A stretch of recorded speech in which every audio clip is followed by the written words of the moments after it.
everybody. Hi. First of all, I want to thank everybody. Last Thursday, we had a CWTA co-hosted phone bank for Bring Chicago Home, and a lot of us were there. And it was really good. And we made 10,000, I don't know, it was a ton of calls because the dialer makes the calls. So that was really 18,000 calls we made. you're Over right. We 18,000. we broke a record. It was like 18,000 calls. Right, exactly. Thank you. So I want to introduce our first speaker tonight, and she does have a deadline, and I know I think there will be questions and whatever. So let's get right to it. Really pleased that we have Mary Tarullo here tonight. Mary is the Associate Director of Policy and Strategy for Chicago Coalition for the Homeless. And she's been doing this work, organizing for affordable housing for like 20 years. And of course, now that the Bring Chicago campaign is in full swing, she is part of staffing that campaign and is really helping to lead that work. So Mary, I'm going to turn it over for you, and thanks so much for being here. Thank you so much for having me. I am not on a time constraint as much as I made it maybe seem in my email. So sorry, I'm happy to stay as long as you need for the questions and anything. So thank you all so much for everything you've already done to support Bring Chicago Home, endorsing, phone banking, canvassing, everything. It's been hugely helpful. And so I did want to go over some slides. If I could share my screen, do you think I could get screen sharing? Because I know I was asked to give a little more background. Yes, you should be able to now. Okay, great. I have it now. There you go. So I'm just gonna go to the beginning here. Yeah, so Bring Chicago Home has been,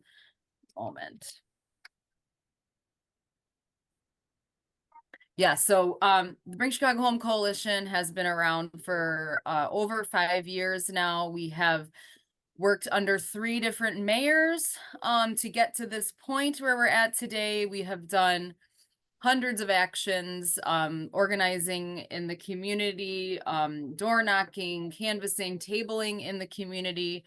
We have had candidate forums. We have had interfaith vigils and actions outside of city council. These are just a few of the examples of the things and pictures of things that we've done over the past 5 years. And we've always aimed to get bigger and bigger.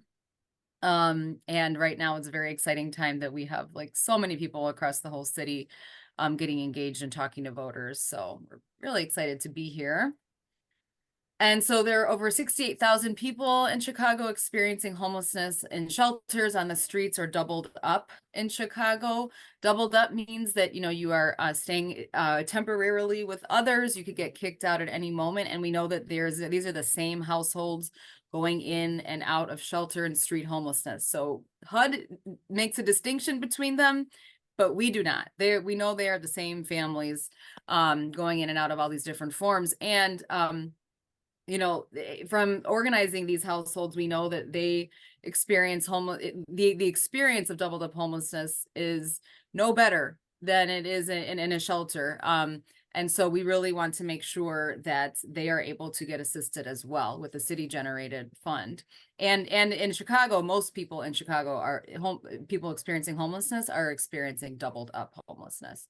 Black Chicagoans are disproportionately impacted by homelessness. You can see here the map of homeless students, and it very much falls along the racial lines in Chicago.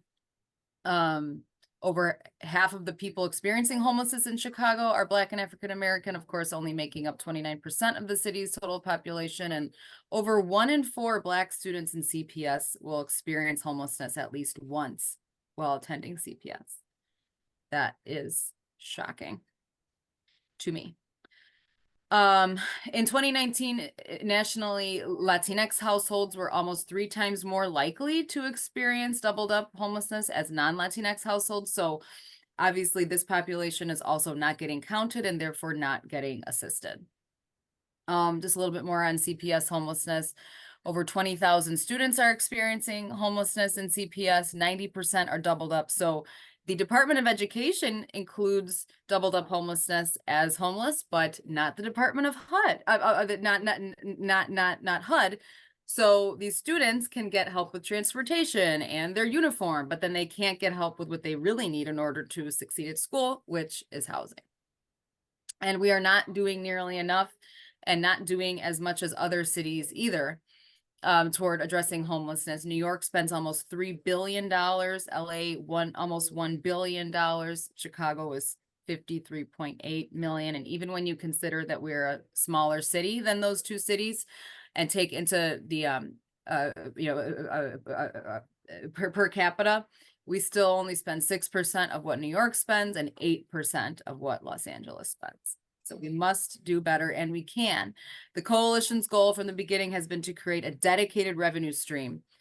Dedicated revenue means that we would not have to rely on city council or whoever is going to be the mayor to allocate this from year to year. It'll be there no matter what. And people will not lose their housing, because when we just rely on politics, that's what happens. And then permanent housing and supportive services. Our grassroots leaders have been through the shelter system, have been on the streets, and they know what ends homelessness for households is permanent housing coupled with supportive services, which is things like job training, mental health care, connecting people to all the different particular needs that household has in order to remain housed. And also the data shows that permanent housing with supportive services is the intervention that ends homelessness permanently for households. So our proposed revenue stream is the real estate transfer tax. This is a one-time tax, no matter what you're seeing in mailers that you're receiving. It's not a property tax, it's a one-time sales tax. Paid by the buyer of real estate. It's a tax that already exists. We just want to make it more fair, and we want to do that by decreasing the tax that anyone who's buying a property under $1 million would see. We would then increase the tax on properties over $1 million, and that's 93% of home buyers would see a decrease, and 95% of all property sales would see that decrease, because this also impacts commercial properties. So generate at least $100 million a year toward addressing homelessness, mostly through permanent housing. I will get into that in a second. The steps are that we first must get which we were able to do in November. After 5 years, we got city council to vote to put the question on the ballot. There was no other way to get on the ballot. Now now our voters must pass the ballot measure with a simple majority, and that gives permission to city council to pass the ordinance. It's not final after March 19th. This is what the ballot question is going to look like. The people who own the $1 million homes are the people who often write the laws. And that process that I just went through, the 3 very arduous, challenging steps, were written by the realtors, as was this language. We had to follow word for word the language that they required. And so it looks horrible, which is why it is so important that you all have been educating voters about what this question means, that you're going to see this at the end of your ballot. Vote yes. Because if I just saw this in the ballot box, I would say, I don't know what this means, but so I'm going to say no, because it's buried in the 4th paragraph what it's actually for. As far as what the funds are going to be spent on, the bulk of it will be spent on permanent housing and supportive services. They can also be spent on homelessness prevention, so short-term emergency rental assistance for households in need. There are some discrete shelter costs that it can be spent on. It can be spent on any non-congregate shelter. That means when it's a new model that makes sure that every household has their own unit. And then for the congregate shelters, which is like the big open floor plan where you have hundreds of people staying, we're trying to move away from that model, and Bring Chicago Home funds would only be able to be spent to make improvements to those shelters, not to expand congregate shelters. And then there's going to be a community-led advisory board. Will recommend to city council what the specific amounts for each purpose will be. And I know that there were some other questions about this that came up in an email chain in preparation for this. So I'll just say a little bit more about this. The mayor is going to appoint the advisory board. Nominations to the mayor will be made from the community, from anybody who wants to make a nomination. Then the mayor will go through a process to choose who's on the advisory board, but he has to stay within certain parameters of different spots that are allocated for certain people. And so, for instance, at least 5 people on the advisory board have to be people with lived experience of homelessness. There has to be at least 3 community organizations who do organizing work. There are, requirements for affordable housing expertise, different types of expertise that's going to be needed to carry out the duties of the advisory board. And the funding is going to be allocated to the Department of Housing, the Department of Family and Support Services, and the Department of Public Health. And that the allocation for each department will get recommended by the advisory board, and then city council will ultimately make the final decision about how the money gets spent, because city council, it's city money, and so that's legally what has to happen. And then Bring Chicago Home is not going to end homelessness, but it is going to make a big impact. Over 10 years, we'll be able to house at least 7,600 people and prevent almost 16,000 people from entering into homelessness. And I'll just add here that this is a conservative estimate.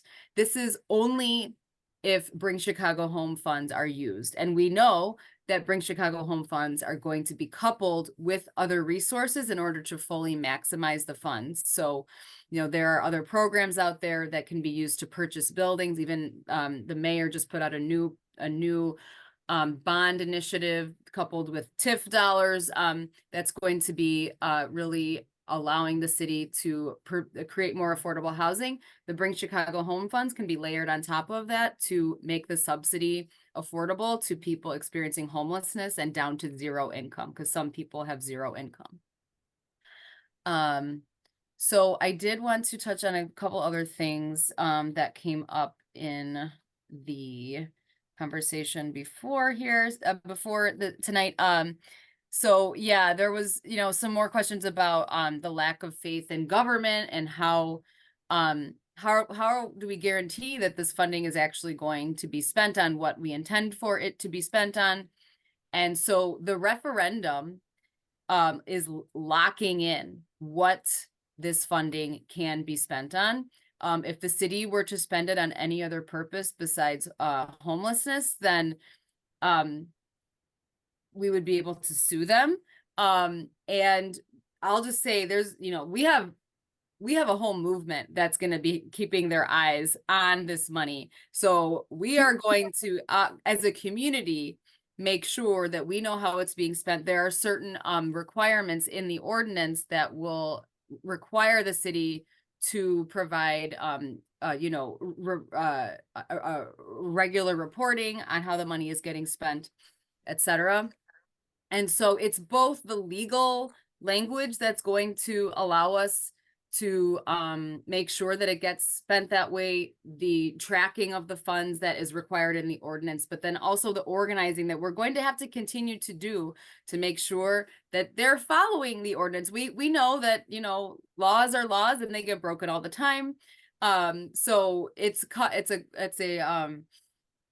be a combination of making sure that we're making sure that the city is following the law, and that we're exposing when they're not in various ways. If they're not, I should say. I shouldn't assume that they will break the law. But and then as far as who will manage and operate the fund, the budget director is in charge of making sure that the Bring Chicago Home Fund gets what it is owed, and that the general budget gets what it is owed. And then, like I said, then the different departments will be the ones to spend the money according to what city council decides as far as which department gets what. Oh, and then of course the lawsuit status. Sorry.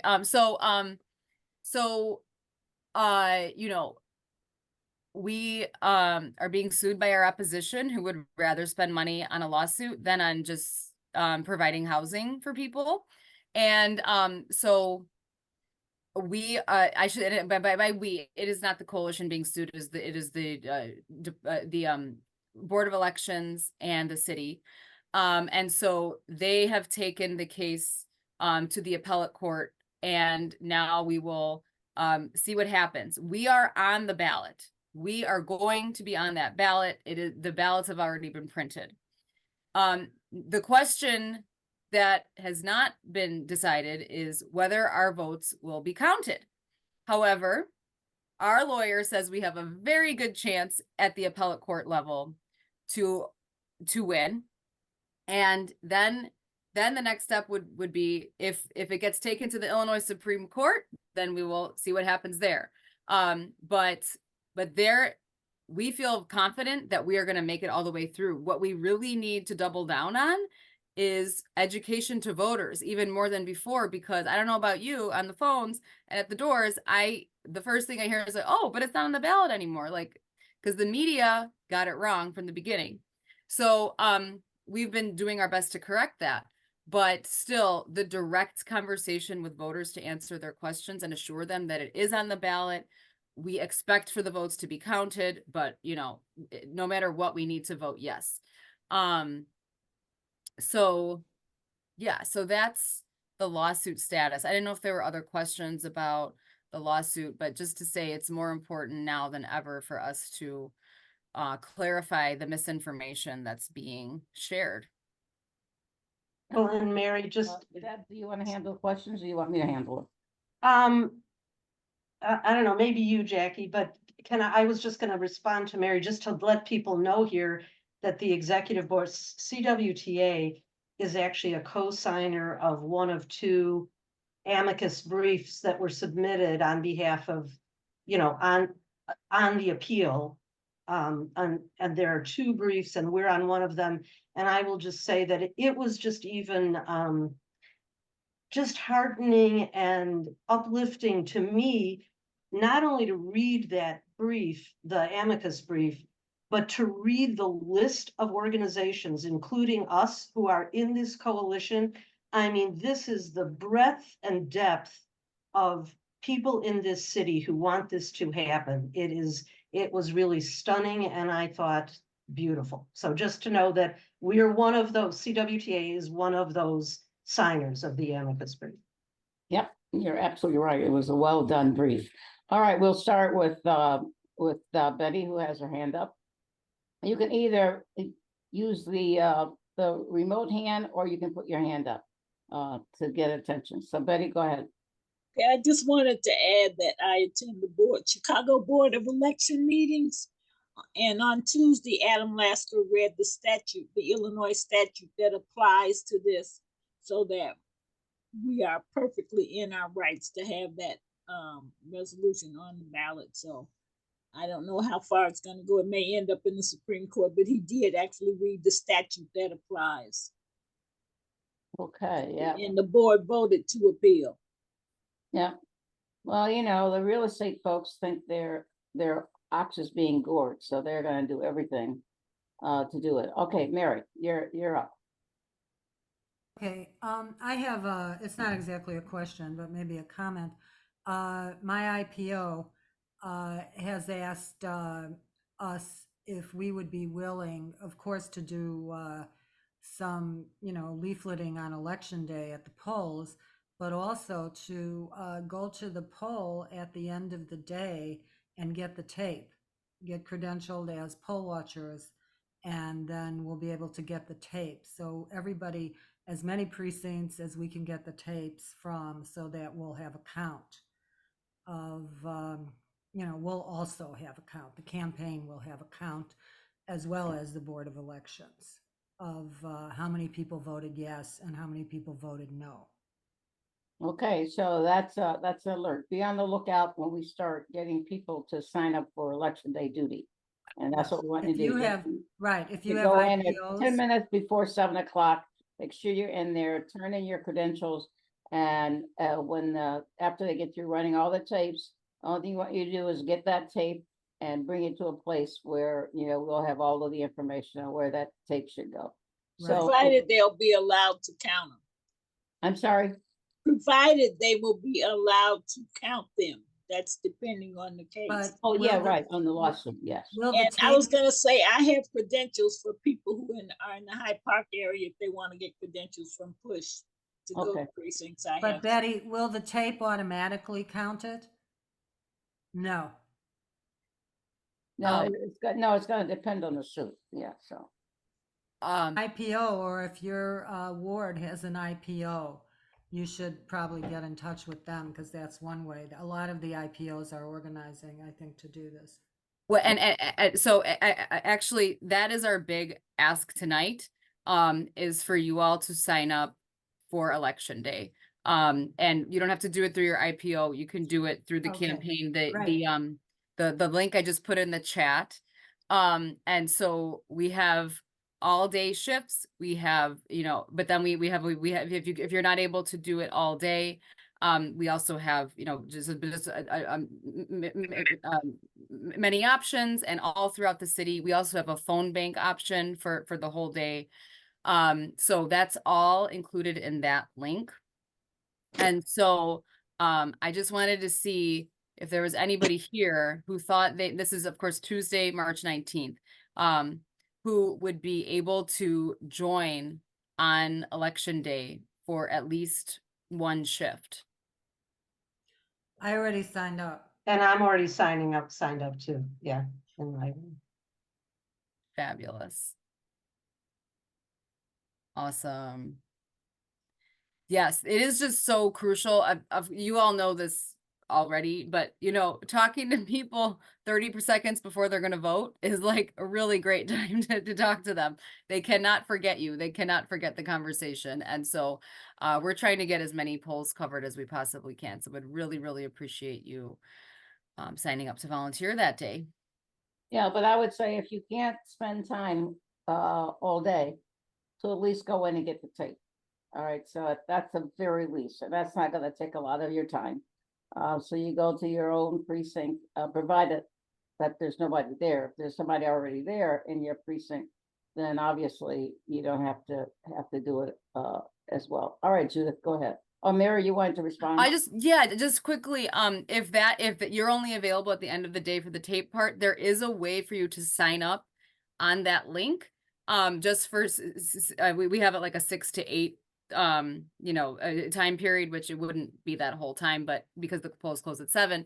But if you sign up there, then we'd make sure that you weren't going to a place that was already covered. We could more easily you know, coordinate. So please fill out the form if you're planning to go at any point during the day. Okay. All right, Judith. That was my question for people who don't know their calendars right now, where they can go to sign up afterwards. So you answered my question. Use the link. So how are we doing with time here? All right, we have a few more minutes. Any more questions for Mary? I actually have a question. So the advisory committee will be looking at where the money should be spent and how it should be spent and so forth. And they will make a recommendation to the city council. Is that correct? Yes. And how much leeway does the city council have? Can they totally ignore the advisory board, or do they have to follow what the advisory board says? Technically, they can do whatever they want. So it's going to be another organizing requirement for us. Okay, to make sure they listen to their advisory board. Yes. Okay, Bonnie.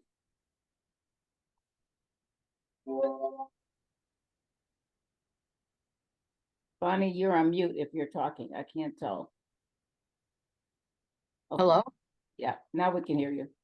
Mary, is there any protection for those families that are being evicted? Oh, yes, homelessness prevention would help households who are in the process of being evicted. There are different requirements for homelessness prevention. It has to be like a short-term need versus like if you just, you know, can't pay your rent for the long term, then that's not homelessness prevention, that's something else. But certainly Certainly if you're going through an eviction, that escalates your need even more as long as you follow the other criteria, if that makes sense. Thank you. Okay, anything else? Am I missing anybody's hand? I try and Well, scan. before Mary leaves, I just want to say also that obviously, we all want to sign up for Election Day. I will put the link in the chat to, we have tons of stuff going. We have 2 more weeks to go. So I will put the link in the chat so people can sign up for canvassing and phone banking and all of that. And in fact, I think, tell me if I believe, because I think I may have signed up for a shift. Even now that early voting has started, we can also do the being at the early voting places and be talking to voters as they go into those voting places too, right? Yes, although I think that the campaign is prioritizing the canvassing Election and day. phone banking Okay, over the early voting, because it's such a slow Yeah. trickle. it's a And dribble, right? People dribble in. Yeah, so I will put the mobilized link into the chat for all those other. okay, activities. thank you. If you have that handy, otherwise I do, Okay, I have it. I will get it in a moment. And I have to say, doing the phone bank, if you've never done phone banking before, it's very easy. If you've done phone banking, then you know what to expect. But yeah, I mean, we were on 2 hours and made 18,000 calls. So, that 18,000 is a little bit of a dent into, 2 million people. So sign up if you can. And, it's a group activity. So you get to talk to other people and hear stories and what people get on the calls and so forth. So do it. All right, David, you have a question. But you have to unmute yourself, David. Let me just introduce myself. My name is Dave Ginsburg, and I'm here at the invitation of Judith Cosi, so blame her. The advocacy committee at Temple Shalom is also supporting this bill. May I share these links with that committee so that those folks can volunteer to participate in this way? please do. Thank you. Absolutely. And have them, maybe your Temple committee can do the same thing we did with CWTA, and that's take a day to get everybody on the phones at one time, and then you'll have a little group party while you make phone calls. So go check that out. Okay, Good all right. suggestion. If Thank there are you. no more, I'm sorry, David, did you say something? Just a good suggestion. I appreciate it. Thanks. Okay, no problem. Okay, all right. So if there are no more questions, we want to get to what's at stake with Betty if she still has a voice, and then the judges with Carole. So Mary, thank you very much. Some of the questions we were asking you were things that we got from the phone bank, right? I had, people who said, oh, I don't trust the city. They're just going to take this money and spend it, whatever. Just like the lottery, right? You always get just like the lottery. So it's important that we stress this is not just like the lottery, that this money is kind of like in a box for homelessness. So Yes, that was a commercial that they ran, and those jerks. absolutely. Okay. Thank you so much for your incredible support. Really appreciate you all. No, we'll keep at it. Okay. Bye, Mary. Bye. All right, Betty, do you still have a voice? Can you do it? Yeah, I think. Okay. Can everybody hear me okay? Yep. Okay. A little rattle in your voice so we can hear you. Yeah, it's a little raspy. So just pardon my voice and I'll try to give you information. We're here to find out what's at stake. Our entire democracy, small d, is at stake. If you care about the quote, free country that most of you grew up in, not necessarily so for many Black, brown, and women without the legislative changes that came over the years. It can all change with your vote. First in the primary in Illinois, March 19th, which is the quote, selection, close quote, period, process, and continued when you vote in the general election, November 5th, which is the election process. It can all change with this election, depending on how we vote.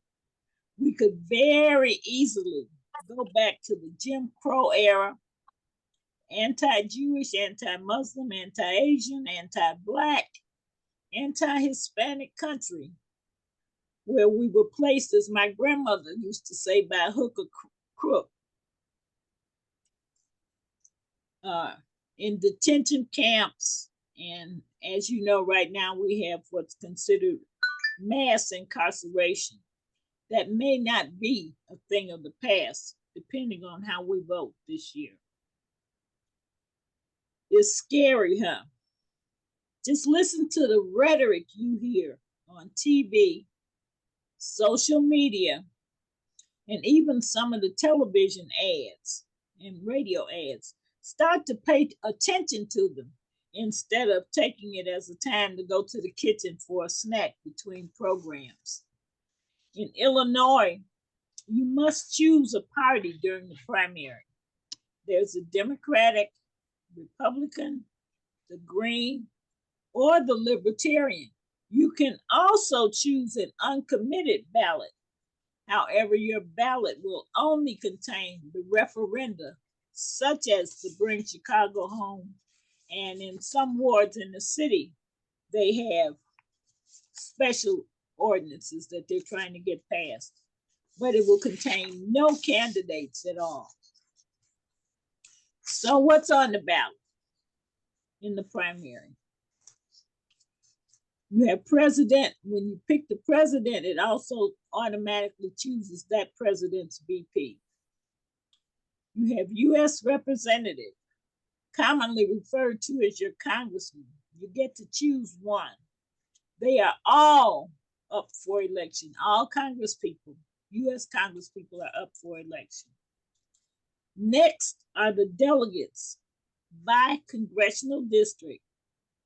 You may have as many as 8 delegates on your ballot. In parentheses, it will show who they're committed to. They may be committed to the presidential candidate, or they may be uncommitted. But if they're committed to a candidate, they must vote for that candidate in the first ballot, on the first ballot at the convention. Then you have Illinois House and Senate. Illinois senators have different terms, so your state senator may or may not be up for re-election. All of the Illinois representatives are up for election. They run every 2 years, just like congressional candidates. So all of your state reps are up for re-election. Then you'll have Metropolitan Water Reclamation District. You can vote for 3 commissioners for a 6-year term and 1 commissioner for a 2-year term. Then you have the Cook County Clerk of the Circuit Court. This person is responsible for court files and a number of other things as relates to the Cook County court system. And you will vote for 1 person. Then you'll find the Board of Review Commissioners. When the county assessor determines the value of your property and determines how much taxes you will pay, if you disagree, you go to the Board of Review. That's who they are, the Board of Review Commissioners, and you get to vote for 1. I am suggesting that you look up your political, what I refer to as your political address. Your political address tells you what candidates are on your ballot, what district you're in, what ward you're in, what Board of Review district you're in. It will tell you who your committeeman, what committeeman is in your area, which is also on the ballot this time. The committeeman, however, is elected in the primary because that's a party office. So they won't be on the ballot in November. When you pick that person, they will be elected. So I'm asking that everybody take the time to find out what their political address is. And if you want to know where, you can go to the Chicago Board of Election.org. And there may be a spot where you can click on Find My Ballot. But if you click on the information for your address, it'll pop up in all of your everything, every your congressional district, the judicial sub-circuit you're in, everything will come up under your address. You can also go to LWVIL, which is the League of Women Voters of Illinois.org, where you can find a candidate's guide, and that will give you all of the spots on your ballot. Or lastly, you can go to 866 Our Vote, which is the voter protection hotline that runs 24/7. It's 866 Our Vote, or 866-687-8683. Thank you. Questions? Yes, Miss Carole. I just wanted to say, you left off the state's attorney. I have it on here. I don't know how I left them off. But state's attorney, and you get to vote for one. It's on my paper. Well, you had a lot I to go tried through. I tried to ad-lib by looking up and trying to speed up. You The had a state's lot to attorney go will through. come before the circuit court, and you get to vote for one. Yeah, Jackie, you're on mute. You also left off US Senator. Tammy Duckworth is on the ballot this year, I think. It's not on the list though. For some reason, I was gonna call the board and find out why the US Senator is not on the list. It's only going on in November, which is, to me, is kind of weird, because even if she doesn't have an opponent, she should be on there. Right. I've picked up 3 candidate packs, and the US Senator was not on one single one. So I was gonna ask them tomorrow. I was gonna call them, because I'm confused as to why it's not on there. Got it. Right. All right, Terry. I wonder if you have advice. The last election where I got my mail-in ballot and I dropped it off at the library on Division Street near where I live, on election day. I dropped it in the drop box, and at least a month, I forget how much longer after that date, I got a notice that my ballot did not arrive in time and it wasn't counted. How do you feel about the drop boxes these days? I always use the drop box. And when you put your ballot in a drop box, within 24 hours, if you have given them an email address, you will receive an email saying they have received it. If you don't receive something within 24 hours, you need to call the board immediately.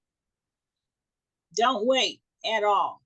Okay, and I just assumed they'll give you, okay. once you put it in the drop box, and it says on the outside of the drop box, this will be processed today at the end of the day. So you should see, and that's why I tell everybody, I tell young people in particular, they don't care about giving their phone numbers, but if you ask them for an email, they will, and the board will send you a notification saying, we sent out your ballot on X day. When you turn it in, they say, we received it on X day to be counted, and it's supposed to be counted within 24 hours. So you really should still call the board and let them know exactly where you took your ballot. Yeah. And that you received, a month later, you received a notice that it was not counted. Let them know, because they need to take action at that particular library, because that could have happened to 50 people or 100 people. Right. And it's the first time I went there. Usually I did it in the loop in the drop box, but the drop boxes, they're supposed to process them within 24 hours. They take them out every night. all right. Yeah, I like the lock boxes as well. That's where I always drop my ballot. Okay, anything else for Betty? Thanks, Betty. You're welcome. It sounds like they know everything, Jackie, so I'm in good shape. So I'm really All right, so let's go hear about some judges. We got 69 of them. yeah, Carole, and take it away. Okay, I know you all just can't wait to hear about judges, right? It's I your gotta favorite go. part of the ballot. And I have a ballot here. This is mine, not filled out yet. But the judges, you know, the ballot initiative is on the back right here. And what Betty went over is this first column all the way to here, just here. Everything else is judges. And that's why most people skip that part of the ballot. So I'm here to tell you, don't skip that part of the ballot. It's really important. And most people say, well, you know, I don't even know how to find out about these people. And that's why I'm here to tell you how to find out about these people. And I'm going to make it as simple and easy as I can, but I'm going to tell you a little bit about this first, so you should know who or what you're voting for before you do this. So in Illinois, we vote for judges every 2 years. This year, there are 69 candidates running for 45 judicial vacancies in Cook County. That's just Cook County. There's more across the state, but and that's sad to me, because that means that we've got a lot of unopposed people, particularly in Cook County, where this is, mine is, I'll admit it, mine's a Democratic ballot. If you had a Republican ballot, you might not have very many judicial candidates. And that's kind of sad to me too. But every voter will be able to choose one Supreme Court seat, 4 appellate court seats. Those are the courts of appeal. The ballot initiative is now in the appellate courts. That's where we're appealing it. Okay. And 11 circuit court seats. Those are the Cook County seats you'll be voting for if you live in Cook County. You may have 1 or 2 sub-circuit court races on your ballot. That depends where you live. Judges elected from sub-circuits have the same responsibilities as circuit court judges, but only the people who live in a sub-circuit get to vote for them. So if you don't see them on your ballot, don't worry. Just be glad it's you have less to vote for. Now, who gets to run for judge? The basic qualifications are pretty simple and are the same whether you're running for the Supreme Court of Illinois or the appellate court or the circuit court. Now, that can be considered a blessing or a curse, depending on how you want to look at it. But there are only 3 qualifications that you have to run for judge. You have to be a United States citizen. You have to be a district resident, and you have to be licensed to practice law in Illinois. That's it. 3 things. If you have those 3 things, you too can be a judge. Now, I want to explain really quickly the 3 different levels that you're going to vote for in these 3 judges. The Supreme Court of Illinois has 7 justices on it. 3 of those represent the 1st appellate district, which is Cook County. And then the 4 other justices represent the remaining 4 judicial districts in the state. This was done based on population. It was done to even out the population in the state. So obviously, if Cook County has 3, we got the most population, we get the most judges. And this election, we're going to vote for 1. Okay, and they try and spread out how you vote for them. The Supreme Court justices serve 10-year terms. And then after that, once they're elected, they then run for retention at the end of a term. So it's not a competitive race. This is a competitive race.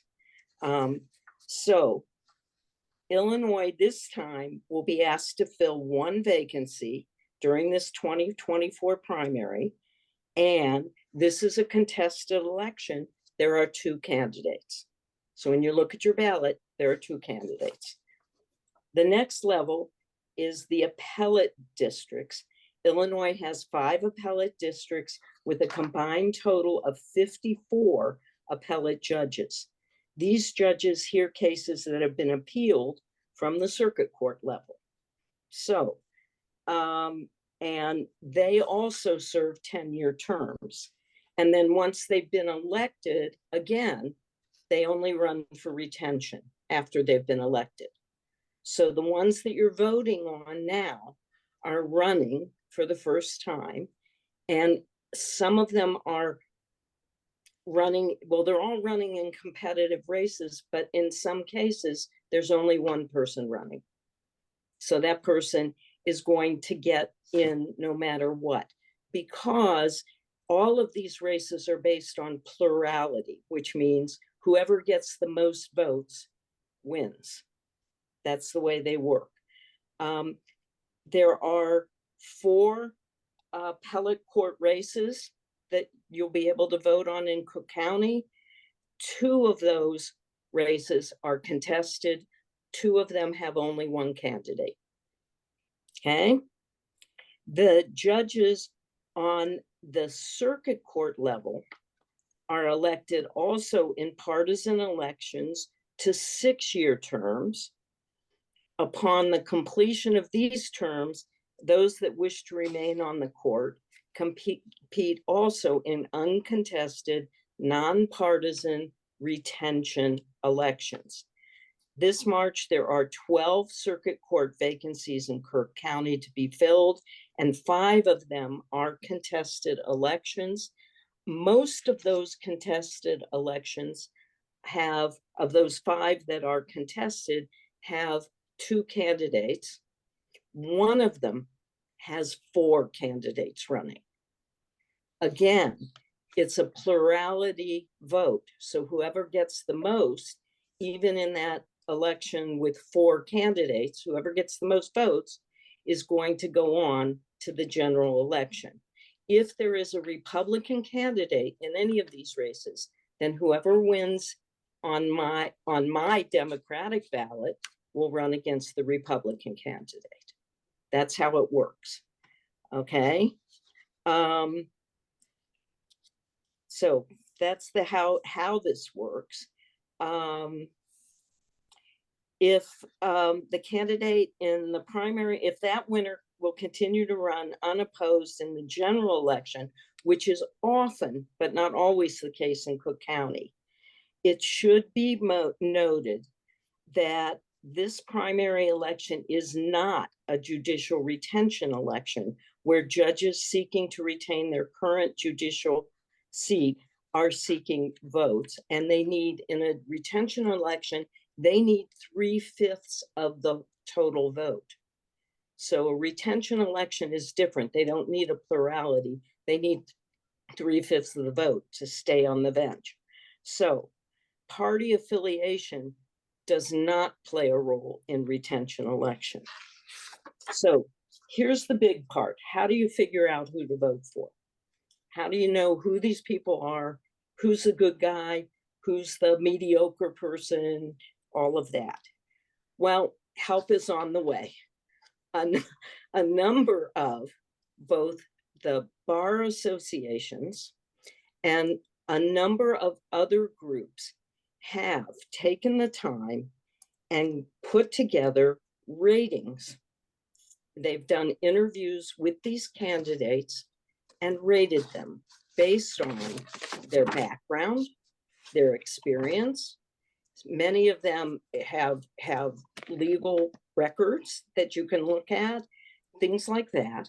And they have rated them in a variety of ways.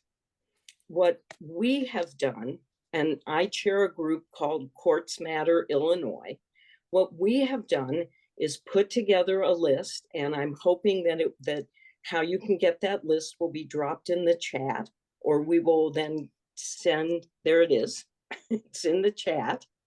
you can get this list and you can go to the links and look at the various ratings for each of the candidates and make a decision.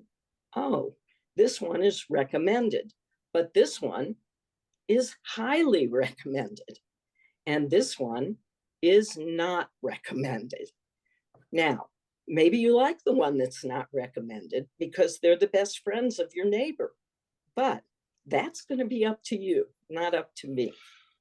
I am going, though, to explain which of the ones that are out right now, and a lot of work goes into putting together these ratings, the ones that I use the most. And believe me, I look at them all. I really do. But I'm going to really recommend that you take a look at Vote for Judges, which I have up on, you can't see it on this screen, and I'm terrible at technology, and it would take forever for me to go through. But if you look at Vote for Judges, they go through each of them, and they will, and I'm just looking at, they will tell you whether or not, well, Vote for Judges is a combination of 2, 4, 6, 8, 10, 12, 13 different bar associations, including the African American Bar Association, the Arab American Bar Association, the Black Women's Bar Association. It's like this combination of 13 different bar associations who have all gotten together and made recommendations. Right now, I'm looking at their recommendations on the vacancy to the Supreme Court. It's not, you're going to have to then go deeper than just their general recommendations, because they're saying yes to both candidates, which means they believe they're both qualified. You're going to have to dig a little deeper and read some of the information that comes with their yes recommendations. That's why I say I look at more than just one. Okay, so let's look at Injustice Watch. Okay, Injustice Watch is not a bar association. Injustice Watch is a journalistic journalistic organization that watches the justice system in Illinois. And if you don't know about it, I highly recommend that you take a look at what they do. Every Friday, they put out a newsletter. They do investigative journalism, and they do this. They put out a rating on judges. What they do with each of the candidates when they interview them, and then they put out their ratings, they have these little icons that they put out that will tell you if there is past controversy about this person, if they are a current or former prosecutor. So that gives you a little information about their background. If they are a pick of the Democratic Party, if they are an appointed judge, that's different than if they are an elected judge. If they were appointed to the bench, which many judges are to fill vacancies, and then they have to run for election. Or if they are a current or former public defender. Now, take that into account. A public defender is a different kind of lawyer than a prosecutor. Who do you want on the bench? That's up to you, but they have these little icons that give you that kind of rating. Okay, so when let me see if I can pull up real quickly that same Supreme Court race. Okay. And okay, they just give you their little icons, and then there is a thing that gives you info, and it gives you a picture of them. It gives you a whole written thing about their experience, what's notable, what their community involvement is, a survey they gave them with quotes from them, and campaign finance, who their top contributors are. So there's a lot more information from Injustice Watch that's readily available. So if you want that information, that's where I go for that kind of information. The third group I'm going to recommend you look at is the Chicago Council of Lawyers, which operates on qualified, well-qualified, not qualified. I'm looking to see if I can find any other, and not recommended rating. So when you look at their ratings, you can find, and you can go deeper. You can click on a candidate and get much more information than just qualified, not qualified, that kind of thing. But this is the kind of information that you can get on each of these candidates. Now, if you're going to the polling booth to vote, you may want to do your homework first. But you should know that no one is going to throw you out if you spend 30 or 40 minutes in the booth with your phone looking up things before you vote for judicial candidates. It is your right and your privilege to vote, and to vote wisely, and to check your candidates as you do this.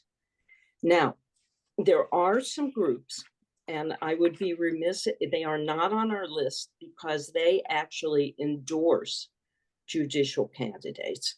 But there are some groups that do endorse judicial candidates, and they have very strong positions, and they endorse them for those reasons.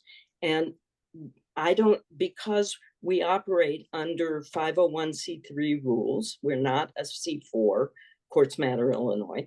Therefore, we don't list those groups because that would be a violation of our C3 status.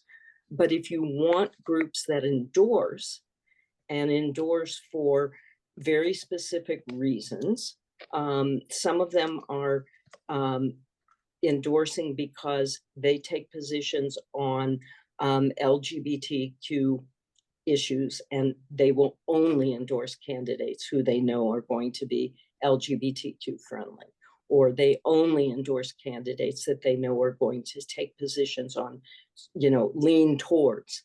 And, these are judges. Do you really, you need to know. That's why they're endorsing them. But if somebody really wanted to know who these groups are and how to locate them, you can email me at carolelevine@comcast.net, and it's Carole with an E, as in my little name over here. I'm happy to, send you the links to get to those groups, but I won't do it publicly here. Yep. All right, Carole, let's take some questions because we were already past 7. So questions about judges from anybody?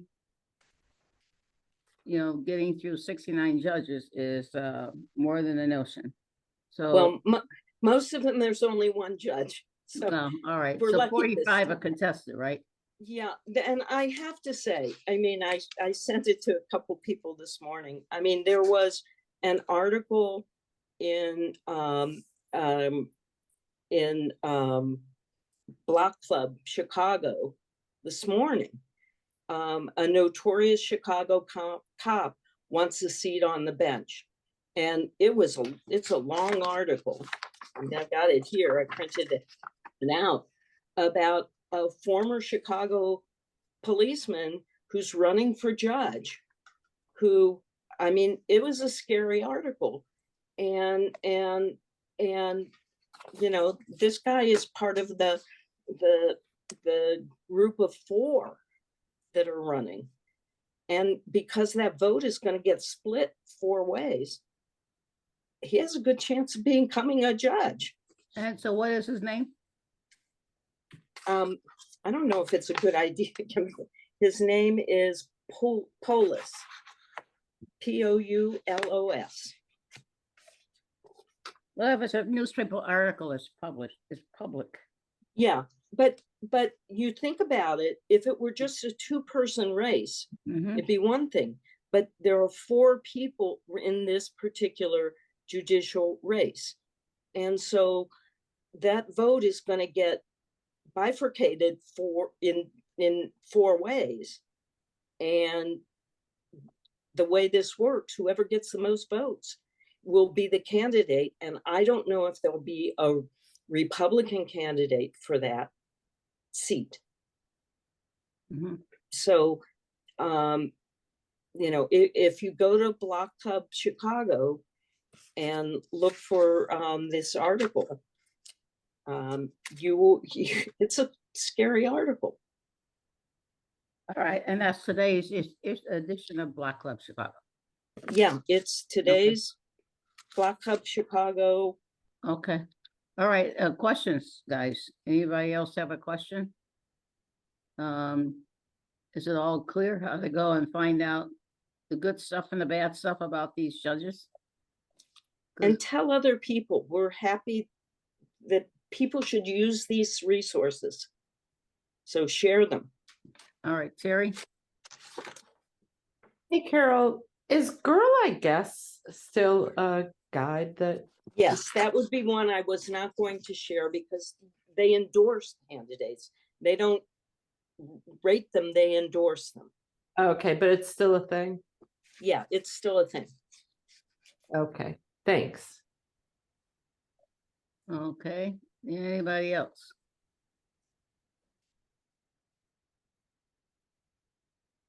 It's all as clear as mud.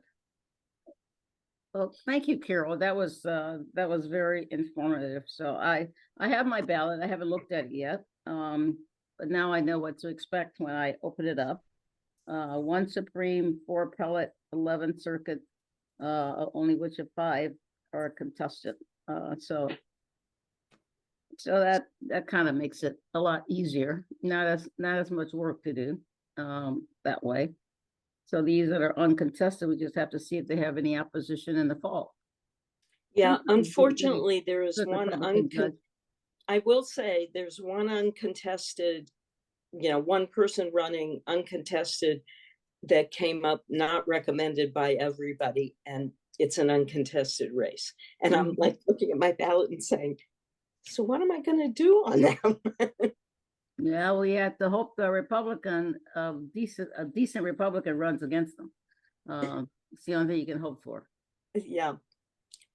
And I wanted to say one thing, and it's not about judges, but Okay. just to give people some hope. I was part of the phone bank for Bring Chicago Home with CWTA, and my favorite call was I had this woman on the phone who said to me, you know, I'm a realtor.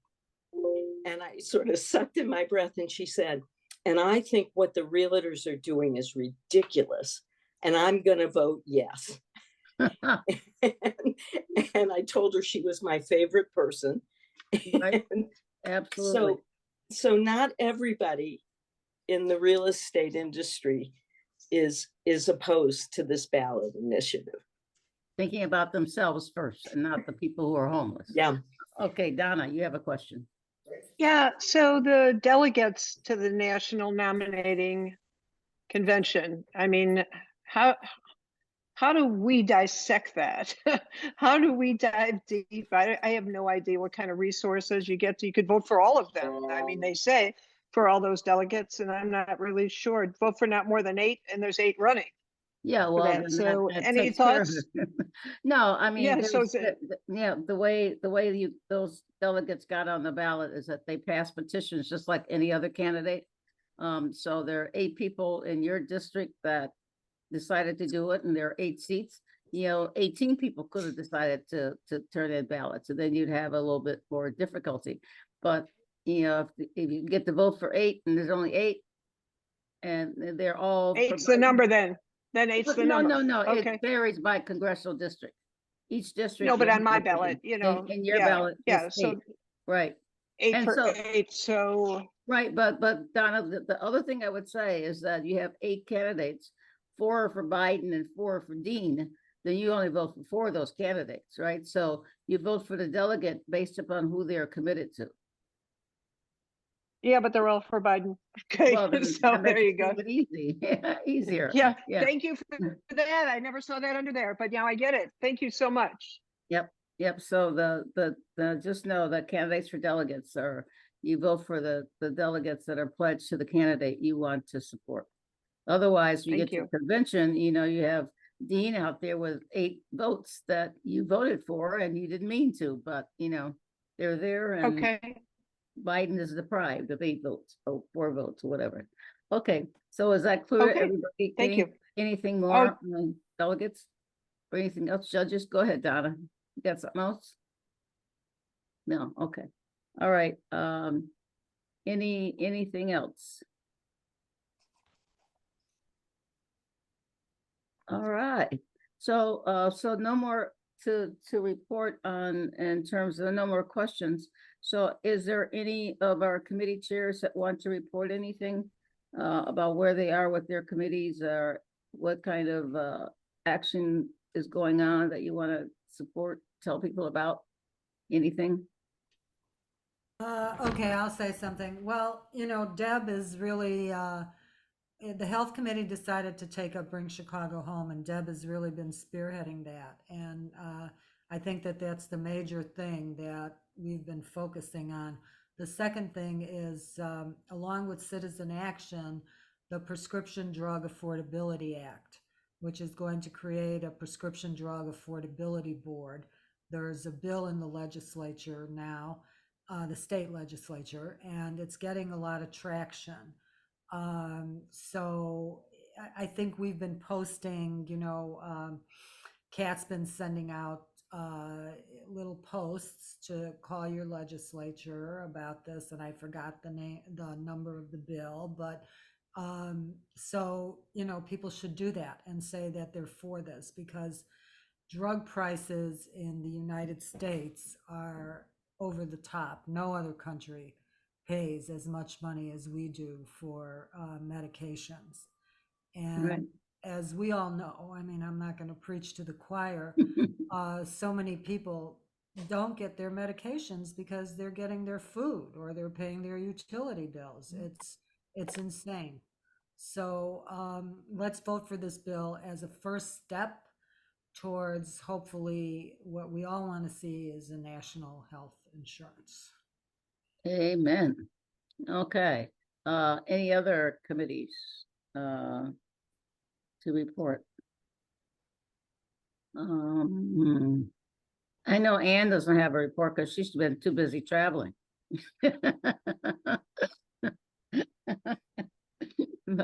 I've been busy traveling and working on that Bring Chicago Home stuff. Okay, all right. Yeah, Ann and I are both on the text team for Bring Chicago Home, so we're seeing each other a lot virtually as Okay, we text. all My right. text So, team sent 142,000 texts yesterday. Not just the two of us, you know. yeah, no, No, they I had a was, big event. They had a big in-person event where they yeah, had. no, I was supposed to be there, but I got Yeah, hung up that's on- right. Yeah, yeah.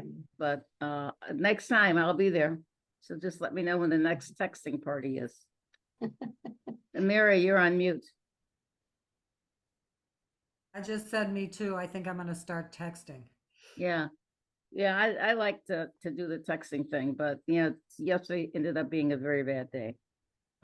So anything else that anybody wants to share with the group before we say good night and let you get your evening started?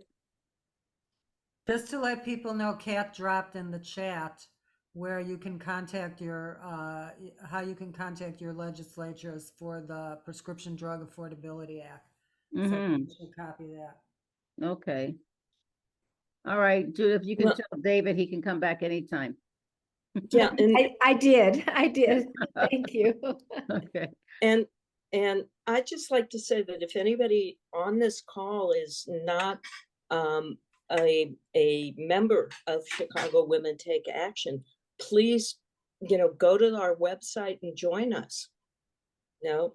We need people to be members as well as just joining us for our conversations. We love having you here, but being a member helps keep us stable and allows us to do the work we do. And our membership is really cheap, $50, but if you can't afford that, if that's a problem, don't worry about it. Just give what you can. So anything else for the good of the order? Terry, you're saying goodbye. Bye, Terry. That's a nice wave. I like it. So good night, everyone. And thanks again. I thought we got a lot of great information tonight. So onward and upward. Sign up for Mobilize. Bring and vote home. Okay. Bye-bye.